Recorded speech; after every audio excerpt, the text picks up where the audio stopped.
जिज्जी के द्वारा जो बोल बच्चन बोले गए थे कल की डेट में, उसको लेकर लोगों ने सबसे बड़ी डिमांड कर दी है। यहाँ पर बात झुटकन्नी दीदी की नहीं कर रहे हैं, इंडिपेंडेंट दीदी की कर रहे हैं। मतलब झूठ की दीवानी की छोटी बहन इंडिपेंडेंट दीदी। अब ऐसी का बात हो गई जिस पे लोग उनसे ऐसी उम्मीद करने लगे हैं। वैसे लोगों ने तो हमेशा बहुत सारी उम्मीदें करी हैं, लेकिन ये उम्मीद ना वाकई में अलग उम्मीद है। अगर जिज्जी इतने मेच्योर हो गई हैं, इतने पॉडकास्ट के जो एक्सपीरियंस सुन सुन के अपनी ज़िंदगी को सही दिशा दे रही हैं और दूसरों के एक्सपीरियंस से अपनी लाइफ को अब अच्छे तरीके से समझ रही हैं, जी रही हैं।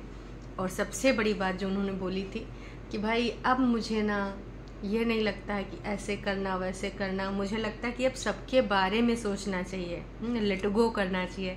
लेट गो पे तो जिज्जी ने पूरा अपना कॉपीराइट करा लिया है कि लेट गो वाला जो शब्द है ना, सिर्फ और सिर्फ मैं ही बोलूँगी, कतई और कोई कुछ बोल नहीं पाएगा।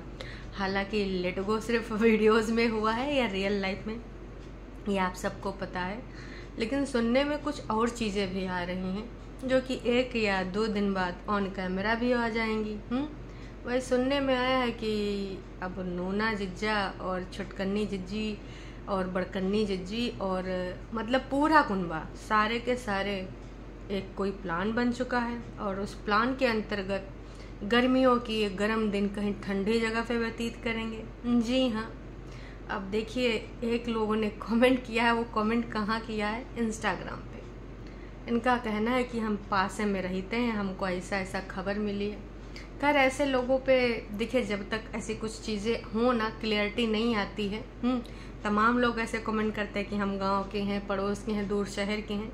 लेकिन ये तो पहले से भी क्लियर है कि जब ये सारे लोग आएंगे तो जो जिज्जी की 12 तारीख को का है एनिवर्सरी, तो वो ठंडी जगह पे ही मनाई जाएगी, गर्म जगह पे नहीं। मतलब हिमाचल से कहीं दूर जाएंगे। अब दीदी अपने दिल जिगर सिडनी बोले जा रहे, तो भाई साहब जुबान आज बहुत लड़खड़ाए रही है। लग रहा है कि जुबान पे आज कंट्रोल नहीं रहा। मतलब मैच्योरिटी जुबान के अंदर अभी आई नहीं है। इसको बिना पॉडकास्ट दिखाने पड़ेंगे, तब ही दूसरों के एक्सपीरियंस सुन के ना थोड़ा सा सही टाइम पे सही चीज़ें बोलेगी। तो जाहिर सी बात है भाई, अब इस बार जो जिज्जी की एनिवर्सरी है भाई, इस एनिवर्सरी पे इतने अच्छे अच्छे प्लान किए जाएंगे। और बाकी साज सज्जा के लिए भाई आ ही चुकी हैं बहू रानी। बहू रानी का अब जो दूसरा वीडियो आयोगो वो आयोगो घरे का, मतलब चल चल हिमाचल। बग्गा बग्गी अभी तक तो हमें दिखे नहीं। अभी 10, 15, 20 मिनट के अंदर अगर आए गए हों तो दूसरी बात है। अरे सफाई में लगे होंगे भाई, सबका तो कंपटीशन है। नीचे वाले नीचे चमकाए रहेंगे, ऊपर वाले ऊपर चमकाए रहे होंगे। क्योंकि हमार जिज्जी अपना कितना चमकता हुआ फर्श दिखाती है, एकदम पास से क्लोजअप शॉट कि मैंने ये कर लिया है, मैंने वो कर लिया, मैंने फ्रिज को भी कर लिया है, मैंने किचन को भी कर लिया है, मम्मियों को खिला दिया, मम्मियों को सुला दिया, मम्मियों का खाना ये बनेगा। तो अभी ना सबके ऊपर एक जज्बा चढ़ा हुआ है कि जिस प्रकार से एक लाइन ड्रॉ कर दी है बड़ी जिज्जी ने, उसी लाइन को ना और उच्च लेवल पे ले जाना है। लेवल समझ रहे हो? और उसको निम्न स्तर पे नहीं ले जाना है। तो सबको अपने अपने नंबर बनाने होंगे।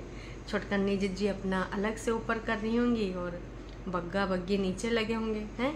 तो खैर वो बात तो दूसरी है। लेकिन एनिवर्सरी जो एक कमेंट आया है कि उनके कहने के अनुसार ये बाहर ही होगा। लेकिन कुछ दिन पहले मम्मी जी से बड़ी जिज्जी बोल रही थी कि आप पैसा खर्च करने के लिए तैयार हैं, बोलिए तैयार हैं। तो शायद कोई प्रोग्राम भी हो। अब ये तो वक्त ही बताएगा मम्मी जी कितना पैसा खर्च करेंगी। अरे मम्मी जी के घर में है कपड़ों की दुकान, आपने क्या छोटा मोटा समझ रखा है? कई बार तो हमारे बड़कन्नी जिज्जी वहाँ पर से कई ऐसी साड़ियाँ लेके गई जिनको पहन पहन के दिखाई हैं। याद है कानपुर IIT में ऐसी साड़ियाँ वहाँ अपने ससुर जी की दुकान से उठा ले जाया करती थी। तो खैर ये तो था बड़कन्नी जिज्जी का क्रियाकलाप। फिलहाल छुटकन्नी जिज्जी ने जो इतना ज़्यादा अपना बदलाव वाला कल वीडियो दिखाया था, पहली बात तो लोगों को पच ही नहीं पाया। क्योंकि छुटकन्नी जिज्जी अपने मुँह मियाँ मिट्ठू बन रही थी। हाँ, अपनी चीज़ें बता रही थी कि मेरे अंदर ये जो बदलाव आया है, मैं तो कभी सोच ही नहीं सकती थी कि पहले मैं कभी इतनी छोटी छोटी बातों पे इतना ज़्यादा ड्रामेटिक हो जाती थी, इतना ज़्यादा लोगों के मतलब कई पीढ़ियों तक चली जाया करती थी और लोगों को ऐसे ऐसे शब्द बोल देती थी जो दिल जिगर किडनी घायल कर दें लोगों के। और अब मुझे फ़र्क ही नहीं पड़ता, मैं मैच्योरिटी के उस लेवल पे आ गई हूँ। हालांकि सारी मैच्योरिटी कल बग्गे ने किस प्रकार से डिस्ट्रॉय कर दी थी, लोगों ने फिर वहाँ पर भी जाके अपने भाव व्यक्त करे। तो अब जिज्जी पे कुछ लोग भरोसा भी करना चाह रहे हैं, कुछ लोग शाबाशियाँ भी दे रहे हैं कि बेटी तूने बहुत अच्छा काम किया जो तू मैच्योर बन गई। एक लोगों ने भाई जिज्जी से जो मांग करी है, मेरे हिसाब से बहुत सही मांग करी है इन्होंने, क्योंकि सबसे बड़ी समझदारी की जो बातें कर रहे हैं, अपनी समझदारी की खुद ही डंका पीट पीट के सबको जानकारी दे रही कि सुनो सुनो मैं समझदार हूँ, सुनो सुनो तुम भी सुनो मैं समझदार हूँ, मैं समझदार हूँ। पहले मेरे अंदर समझदारी नहीं आई थी, लेकिन अब आ चुकी है समझदारी। वैसे 30+ तो जिज्जी हमारे लगभग 1-2 साल से हो चुकी है, अभी 32 या 33 या जो भी है ना जिज्जी का। तो अभी कुछ दिन पहले तो काला मुँह, नीला मुँह, पीला मुँह, मतलब उस टाइम मैच्योरिटी नहीं है। अच्छा, उस टाइम रास्ते में रही होगी मैच्योरिटी, इसलिए नहीं आ पाई। अब जाए कि जिज्जी तक पहुंच पाई है मैच्योरिटी। अब अगर बीच में जिज्जी कुछ ऐसी चीज़ें और बोलती हैं जिससे आपको लगता है कि हैं मैच्योरिटी कहाँ गई, तो हो सकता है भाई साहब बहन जी मैच्योरिटी थोड़ा ब्रेक पे चली जाए। कहा कि देखिए अब उधर से बिग बॉस जो जिज्जी के ज़िंदगी में करेंगे लॉस बड़े बड़े, जो कि ऑलरेडी बहुत बड़ा लॉस हो चुका है। अब इससे बड़ा लॉस क्या ही होगा। लेकिन फिर भी मैं यही बताना चाहूँगी कि जो बिग बॉस आ रही हैं, उन बिग बॉस के आने पर जिज्जी की मैच्योरिटी का जाने का बहुत ही ज़्यादा खतरा है, बहुत ही ज़्यादा लेवल पे। क्योंकि जो हमारे जिज्जा जी के जो आजकल वो लग रहे हैं लगातार स्टोरीज़, उस स्टोरीज में बहुत सारी ऐसी बातें हैं जो हमारी जिज्जी को बिल्कुल कतई रास नहीं आ पाएंगी। एक स्टोरी लगी है, मैं इस बात का भ्रम कभी नहीं पालता कि मेरे बिना कहीं भी कुछ रुकेगा। तो पहली बात तो मैं ये कहना चाहूँगी कि भाई कहीं पर किसी के बिना कुछ नहीं रुकता है, चाहे कोई भी इंसान हो। 1-2 दिन, 3 दिन, 4 दिन, 5 दिन, उसके बाद फिर वो अपने हिसाब से जीवन बढ़ता रहता है, गाड़ी चलती रहती है। कुछ ऐसी चीज़ें एकदम क्लियरिटी के साथ इन्होंने लिखी हैं, आपका होकर भी जो आपका ना हो सके उसका पिंडदान करके उसे मुक्त कर दो, चाहे फिर वो आपका कुछ भी कितना भी बड़ा रिश्ता क्यों ना हो। तो भाई साहब पिंडदान तो किसी के ना होने पे किया जाता है, लेकिन कुछ लोग होते हैं जब ज़्यादा लोगों से खिन्न हो जाते हैं तो फिर वो क्या करते हैं कि जीते जी कर देते हैं। ऐसी मैंने 1-2 खबरें पढ़ी थी, शायद कोई बेटी अपने मनपसंद की शादी कर ली थी, दिल्ली की घटना थी या फिर हरियाणा साइड की कोई घटना थी। तो उनके माता पिता ने अपनी लड़की का जीते जी पिंडदान कर दिया था। उनका कहना था हमारे लिए तो भाई साहब अब नहीं रही, क्योंकि इसने अपने मन से शादी करी। तो जब बहुत ज़्यादा चरम सीमा पे लोग खिन्न हो जाते हैं तो इस प्रकार की कथन बोलते हैं, इस प्रकार का क्रियाकलाप करते हैं, जो कि एक तरीके से सोचा जाए तो गलत है। लेकिन सोचो उस किस लेवल पे इंसान होगा जो इतनी बड़ी प्रक्रिया कर देगा। इन्होंने तो सिर्फ स्टेटस लगाया, लेकिन ऐसी चीज़ें कई बार आपने हो सकता है सुनी भी हो, मैंने तो एक न्यूज़ में देखा भी था। इसके अलावा जिज्जा ने एक चीज़ और लोगों से रिक्वेस्ट करी है कि अगर तुम हमारे बारे में ना कुछ गलत सुनते हो तो एक बार हमारे पास आओ, हम तुमको उससे भी ज़्यादा अपने बारे में बताएंगे जो तुमने सुना है। तो इस प्रकार के स्टेटस देख के भाई जिज्जी हमार बिल्कुल स्ट्रांग हो चुकी है, क्योंकि उसने कह दिया कि हम हर तरीके से तैयार हैं, कुछ भी बात हो, किसी भी लेवल की बात हो। अब मैं हर चीज़ को मजबूती के साथ, इनका कहना था कि मैं स्ट्रांग तो पहले भी थी, लेकिन अब ना बीच बीच में मेरा स्ट्रांग हिल जाता था। कभी मैं थोड़ा सा नीचे स्तर पे आए के सोचने लगती थी, इमोशनल हो जाती थी कि हाय अब मैं क्या करूँगी, इतना बड़ा स्टेप आ गया, अब मैं क्या करूँगी। हालांकि ये सारी चीज़ें जिज्जी ने जब क्रियाकलाप करे, एक बार भी जब वकील के पास गई तो नहीं सोचा, जब गली से इनका पति गुजरा, जब पुलिस थाने गई रपट लिखवाने तो भी नहीं सोचा कि हाय मैं ये क्या कर रही हूँ, सिर्फ गली पे निकलने पे मैं इतना बड़ा कांड करने जा रही हूँ, अपने पति के खिलाफ FIR लिखाने जा रही हूँ, तब एक बार भी जिज्जी ने नहीं सोचा। लेकिन जिज्जा ने जब सेक्शन 9 वापस ले लिया, मतलब नहीं गए तो डिस्पोज हो गया, और जब डाइवोर्स केस अपनी तरफ से फाइल कर दिया, जो कि उन्होंने बताया भी है अपने मुंह से कि भाई डॉक्यूमेंटेशन हो ही रहा है और आने वाले टाइम में आय का भी लेखा जोखा होगा, उसके हिसाब से कोर्ट के द्वारा जो एक अनुमानित आय बताई जाएगी वो दे दी जाएगी। इतनी सारी चीज़ें कहने के बाद करने के बाद जिज्जी को एकदम से इमोशनल, एकदम से मतलब सोचो कि ऐसी एक लहर दिल में चुभे कि अब का करे, हमार का होगा, कैसे का होगा, तब आया।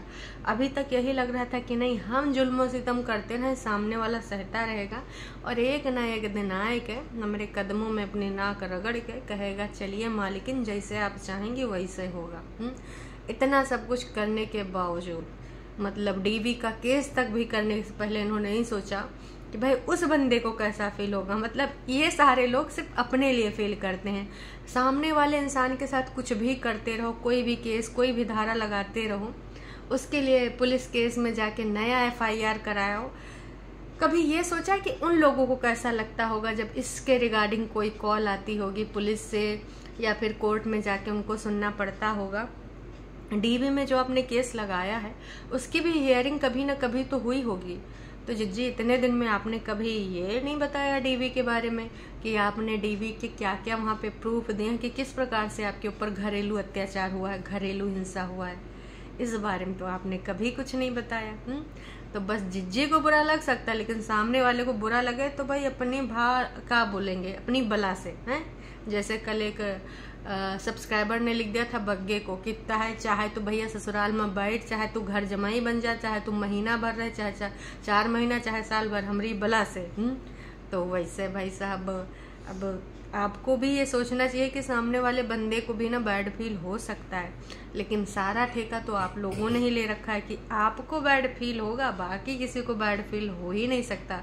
बाकी लोग तो लोहे या पत्थर के बने हैं कि उनके ऊपर बस प्रहार करते रहो, ठाक ठाक ठाक। लोहे पे असर कुछ होगा नहीं, पिचकाते रहो, पत्थर पे मारते रहो। हैं दूसरे लोग पत्थर हैं, उनके तो ना इमोशन है ना वो मतलब ऐसे कुछ चीज़ें हैं कि उनको थोड़ा सा हर्ट होता है ना। तो कुल मिला के अब लोगों ने जो नौटंकी ड्रामा इन्होंने किया था, तो एक लोगों ने कहा है कि सबसे बड़ी भैया तुम्हारी समझदारी यही होगी कि आप वो जो गाली गलौज वाले चैनल हैं वो बंद कराओ। उन चैनल पर सेकंड पार्टी को प्रोवोक करते रहते हैं, तब तो हम मान लेंगे कि आपने समझदारी बात करी, तब तो हम मान लेंगे कि आपको हर्ट नहीं होता है, तब तो हम मान लेंगे कि वाकई में आप मैच्योर हो गई हैं। लेकिन जब तक आप उधर गाली गलौज कराती रहेंगी तब तक भाई कोई नहीं मानने वाला है कि आप मैच्योर हो गई हैं या फिर मैच्योरिटी की बातें करती हैं।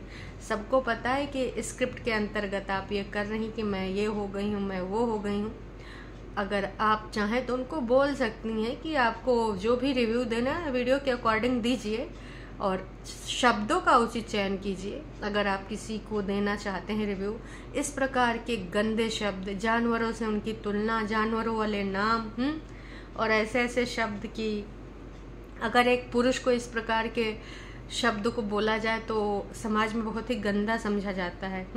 बीच वाले शब्द जो आप बोलते हैं और नीच बोलते हैं और बहुत सारे शब्द, वही चीज़ है कि अगर एक महिला को लेकर ऐसे कोई शब्द बोल दिए जाएं तो लोग भैया एकदम झंडा उठा लेंगे और या तो फिर कैंडल मार्च निकाल देंगे हैं।